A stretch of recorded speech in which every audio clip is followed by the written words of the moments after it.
pousser. Donc là, on est vraiment dans la phase de pousser. On a une dilatation qui est complète. Au moment de la phase de pousser, pour que les contractions soient efficaces, on va essayer de pousser 2 fois par contraction.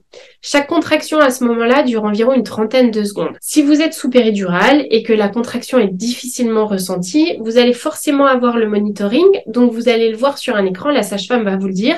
Attention, la contraction arrive, ça va être le moment de pousser.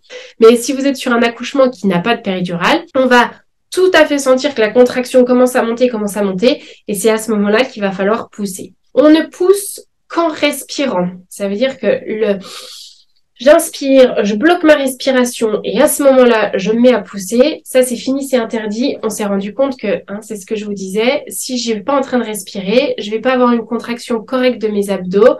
Je vais pas pouvoir emmener mon bébé à faire cette brasse coulée. Donc, gros risque de déchirure et d'épisiotomie. Donc ça, c'est interdit. On ne pousse plus en apnée, sauf si le bébé est en détresse et qu'il faut qu'on ait une respiration qui soit bloquée parce que il faut qu'on ait le plus de pression possible. Si on n'a pas besoin de ça, on fait toujours au moment de l'expiration. Donc en fait, votre contraction arrive. On va faire comme tout à l'heure quand on essayait de gérer la douleur. Ma contraction arrive.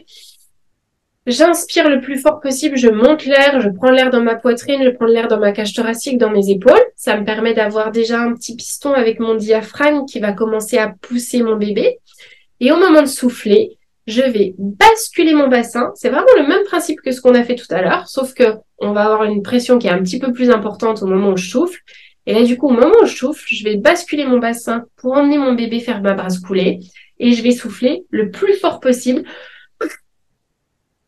en venant faire ça. Donc c'est, tout à l'heure, on soufflait dans une paille, on y allait gentiment. Là maintenant, je fais mon hamster.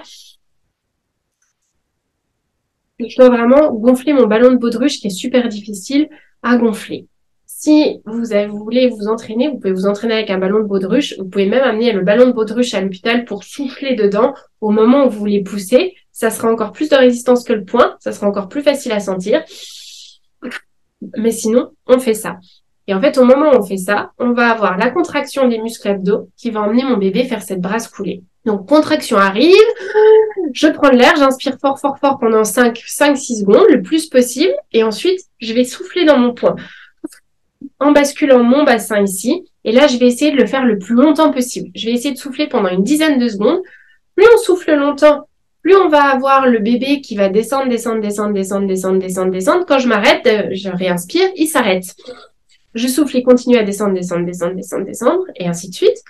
Si je vais avoir besoin de 30 minutes de poussée, par exemple, et que donc je fais, je sais pas, au moins 15 contractions, et ben en fait, on va avoir beaucoup, beaucoup, beaucoup de pression, je reviens là-dessus, mais beaucoup de pression ici. Même si je suis en train de lui faire une bonne brasse coulée, et donc il est bien ici, la tête du bébé va quand même appuyer par là. Donc au bout d'un moment, le périnée va se fragiliser, pas forcément déchirer, mais c'est ce que je vous disais tout à l'heure sur le risque de claquage, comme si on étirait le muscle.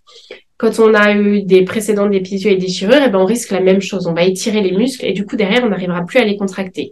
Donc, le moins de contraction, le moins de poussée possible, le mieux. Donc, je vais vraiment essayer d'enchaîner mes 2 poussées par contraction. Par contre, quand ma contraction s'arrête, j'arrête tout. Donc, je vais pas essayer de pousser entre chaque contraction. La contraction est finie. Mon utérus n'est plus en train d'emmener mon bébé vers le bas, donc ça ne sert plus à rien d'essayer de l'accompagner. Je m'arrête, je respire, je reprends mon énergie pour pouvoir enchaîner sur une suivante correctement. Si je continue à pousser entre les deux, ce qui va se passer, c'est qu'en fait, la tête du bébé qui était déjà bien en train de descendre, au moment où je réinspire et j'essaye d'inspirer fort entre deux et de commencer à pousser et tout, eh ben, elle va remonter un tout petit peu. Et donc, on va avoir des bébés qui font yo-yo. Et ça, c'est pas le but du tout. Le but, c'est vraiment d'avoir une poussée qui est continue. Donc, fin de la contraction. Encore une fois, si le bébé n'est pas en détresse et que tout va bien, je m'arrête ici et je vais pas plus loin. J'attends. Et ensuite, quand la contraction suivante arrive, je reprends en soufflant et en amenant mon bébé avec moi.